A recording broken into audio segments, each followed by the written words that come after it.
Hello, I'm the Nostalgia Critic. I remember it so you don't have to. Jurassic Park.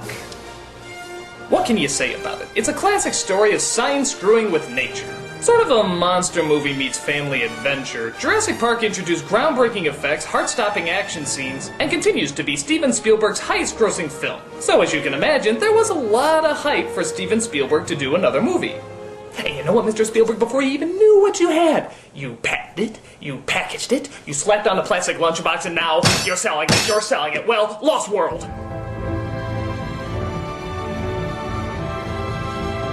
Talk about a letdown sequel. This movie is sort of like a mix between Congo and the biggest whiners at PETA. The characters are idiots, the story's absurd, the effects aren't as good as the first movie, so what's the point in seeing it? For you, none. For me, I'm a glutton for fucking punishment. So, let us sink our teeth into The Lost World. So we start off on a different island where a family on their yacht is spending their vacation. Rich people in a monster movie? Well, I'm sure this is gonna end fine for them.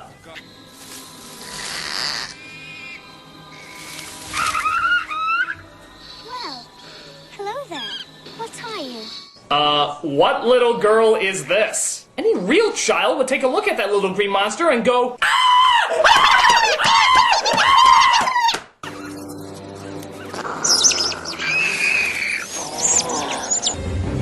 Kathy, darling, lunch is ready. It certainly is. Kathy? And now for comedically over-the-top scream in 3, 2, 1.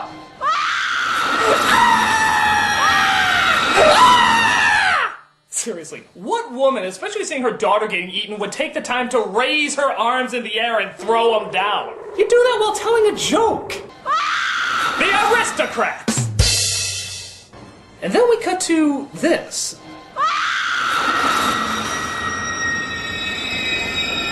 Was the movie trying to make us think she was screaming at Jeff Goldblum? Granted, I would scream at that too, but that's kind of a confused joke. That's chaos, dude. So we see our main character, Ian Malcolm. Oh, fuck it, let's just call him Jeff Goldblum, because we all know that's who he's really playing. He drops by the house of John Hammond, played again by Richard Attenborough, as we see some other familiar faces. The two little kids from the first movie. Hello, Dr. Malcolm. Hi, kids. It's so great to see you. What are you doing here? A very brief cameo. Me too. We're then approached by men in suits. Ooh, they must be the villains. They're led by Hammond's nephew named Peter, who is not happy as Malcolm was the only one of the survivors who broke the non-disclosure agreement and told everybody about the island. Wait a minute, so Dr. Grant never told anybody? Dr. Sadler? Hammond? The kids? What's wrong with these people? There's fucking dinosaurs loose! How come the only person who tells anybody about it is the one nutball who obviously nobody's gonna believe? You signed a non-disclosure agreement before you went to the island that expressly forbade you from discussing anything you saw. You violated that agreement. Yeah, I did, and you lied. You twisted the facts surrounding the deaths of 3 people. 3? Well, that's great. A fucking scientist who can't count. Why did nobody believe him when he said there were dinosaurs again? That's chaos, dude. Speaking of which, it looks like there's another island with dinosaurs on it that Hammond wants Goldblum and a team of people to observe. This was called Site B, a site they had to leave because of a hurricane, and so all the animals have been roaming free for the past 4 years. What happened to the first island, you might ask? It disappeared into the void like the rest of the plot holes you'll see in this film. Okay, so there's another island with dinosaurs, no fences this time, and you want to send people in, very few people, on the ground. Okay, if I'm gonna continue on with this review, I have got to get my Jeff Goldblum impression down. So, to help out with that, world-renowned Jeff Goldblum impressionist, Rob. Hello. Welcome to the Jeff Goldblum Hour. You see, the secret to doing the perfect Jeff Goldblum is to insert ahs, ands, and buts in every sentence. Secret is to never complete a full sentence without going or but. There's more to this. You see, for the secret to doing Jeff Goldblum is to put the accent on the wrong words. That's the secret there. So when you want to say a statement, that is the secret to doing a Jeff Goldblum. And there it is. So Hammond tells Goldblum that his nephew wants to exploit Site B and bring the dinosaurs to a park in America. And of course, he wants Goldblum to go in and preserve the animals. Public opinion is the one thing that I can use to preserve it, but in order to rally that kind of support, I need a complete photo record of those animals alive and in their natural habitat. And seeing how you were almost eaten by half of them, I figure you'd be the perfect person to protect them. Goldblum, of course, says no, but Hammond threatens that if he doesn't, he'll never see his girlfriend again. You didn't contact Sarah. Paleontological behavior study is a brand new field, and Sarah Harding is on that frontier. You sent my girlfriend to this island alone? How the hell do you go on a trip to an abandoned island filled with dinosaurs and not tell your boyfriend? I guess, like most women, she just wanted to get as far away from Jeff Goldblum as possible. It's not a research expedition anymore. It's a rescue operation, and it's leaving right now.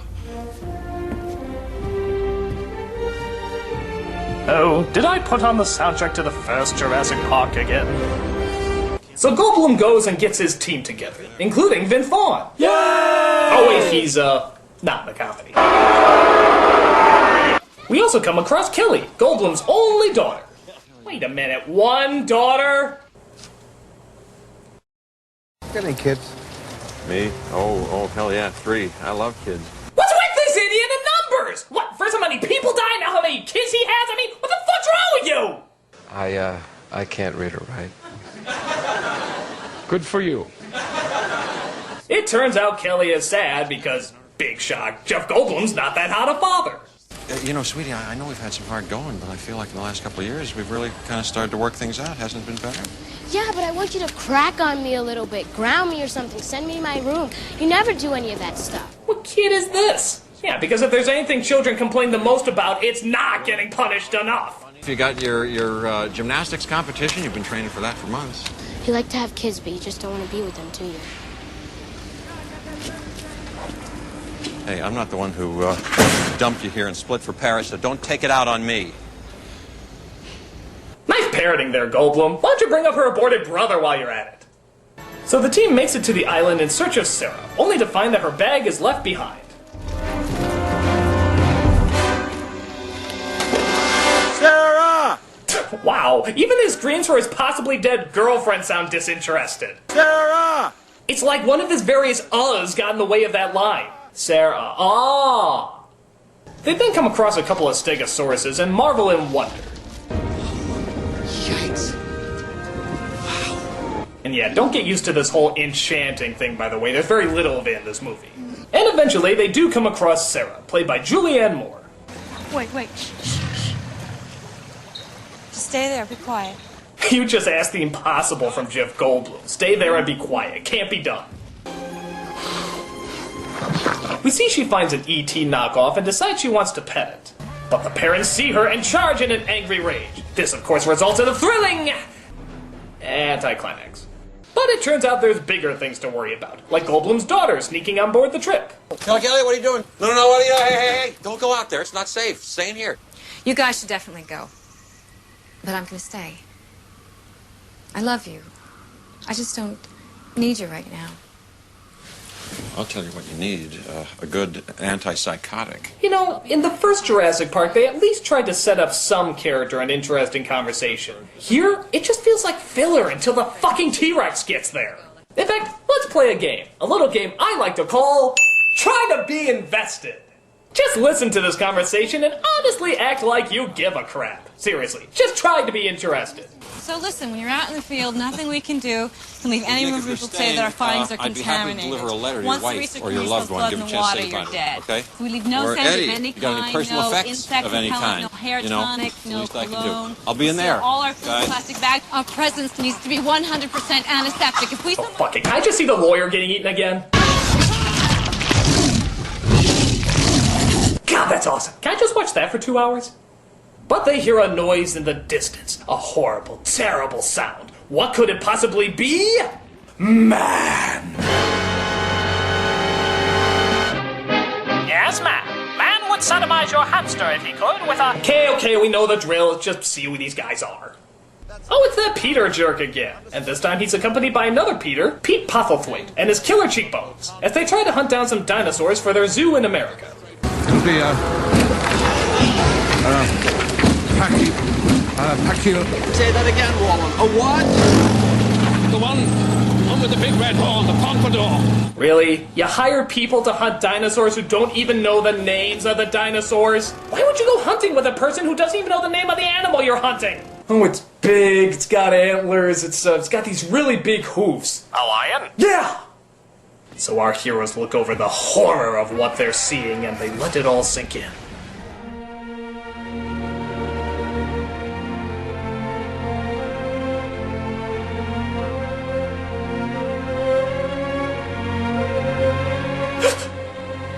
What have we become? After all, we're going after innocent creatures like this. Or this. Or even adorable this.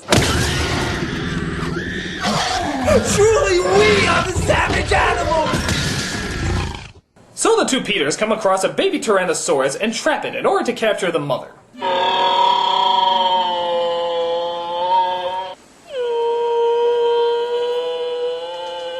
So, on a scale of 1 to 10, how douchey is this? Oh, this is incredibly douchey. This is like Hitler douchey, no doubt about it. But luckily, Vince Vaughn is loading up and ready for action. Hammond told me these people might show up. I thought we'd be finished by the time they got started, but in case they weren't, he did send a backup plan. What backup plan? Me? He never uses a weapon in this movie. But to be fair, Vince Vaughn is no stranger to tough situations. What, a hot older woman made you feel her cans? Stop crying like a little girl. What'd you do with them? You play the motorboat? You motorboating son of a bitch, you old sailor, you. So, like friggin' idiots, they let all the dinosaurs out of their cages. And wouldn't you know it, they run amok.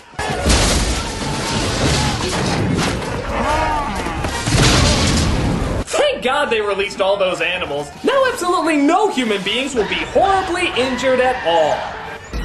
Andre, look out! Jump! By the way, what dinosaur could literally throw a car into a tree? What is this, the Babe Ruthosaurus? And if you think that was stupid of our heroes, take a gander at this. They find the baby T-Rex and bring him to the trailer. Are you guys fucking morons? Why don't you just write "eat me" all over you? There it is. There's the fracture right above the epiphysis. Other animals are gonna hear this. Dad, I gotta get out of here, please. I wanna get out of here. I wanna go swimming. Yes, listen to the girl. She's the only one who knows what she's talking about. In fact, let's start taking bets about who's gonna die in this movie. You got annoying blabbermouth Jeff Goldblum, idiot scientist Julianne Moore, not such a badass Vince Vaughn, or pudgy doughy guy who's only had 8 lines. Tell me, folks, who do you think is gonna die? Let me emphasize that this is who you think is gonna die, not who you wish was going to die. There you go.